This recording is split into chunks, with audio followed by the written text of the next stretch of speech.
How you doing? My name's Vinsanity, aka Vinsanity. I just get some emails from all around the world because of my stats, what I've done in the past.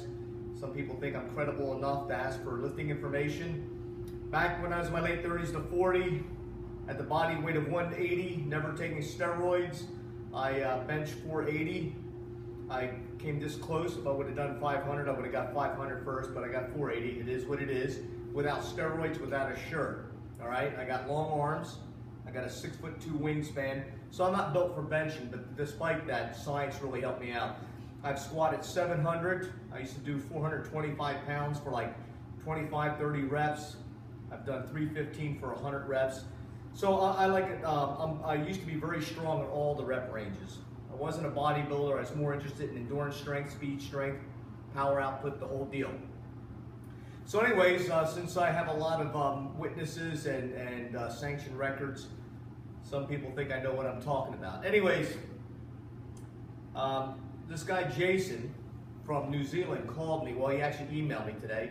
He wanted to know about rate of force production, or the force rate of production. Basically, you know, how do we train if you want to increase your speed? How do we train if you want to increase your power output? So it's not just about lifting weights slowly, not trying to grab a heavy weight and lift slowly. It's about taking any weight that you're using and increase the movement, increase the velocity. So, for instance, his bench press is 400 pounds. He wants to increase his bench press. So it's general knowledge now that you take about 60%, 50-60% of your 1 rep maximum, okay? So that would be 240 pounds that he would start with. And he would do like 10 sets of 3 reppers. Those 3 reppers need to be done in under 3 seconds. You want to do it faster than 1 rep per second. So you take 240, boom, boom, boom. The only rest you get is allowing another person or two to do a set in with you. Maybe 30 seconds, 1 minute, hardly any rest.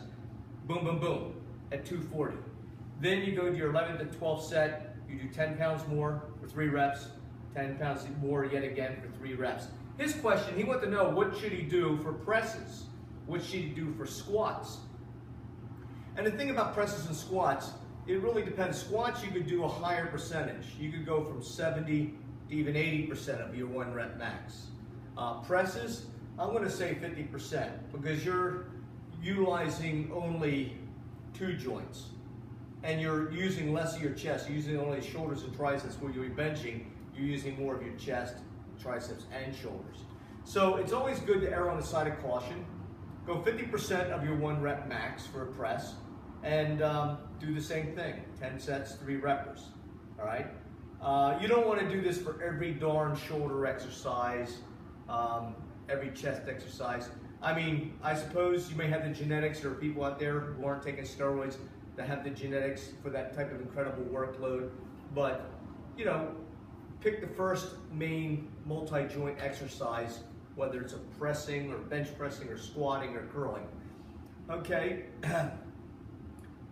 they show studies that by increasing your workload and your speed of the movement, that if you're doing for 55%, say in your bench, 50%, you're working out more of the nervous system that synchronizes the nervous system do it. If you're going up into like 90 to 100% of your 1 rep max and you're using that kind of force production to where you're going faster, then you're increasing more of your all or nothing response.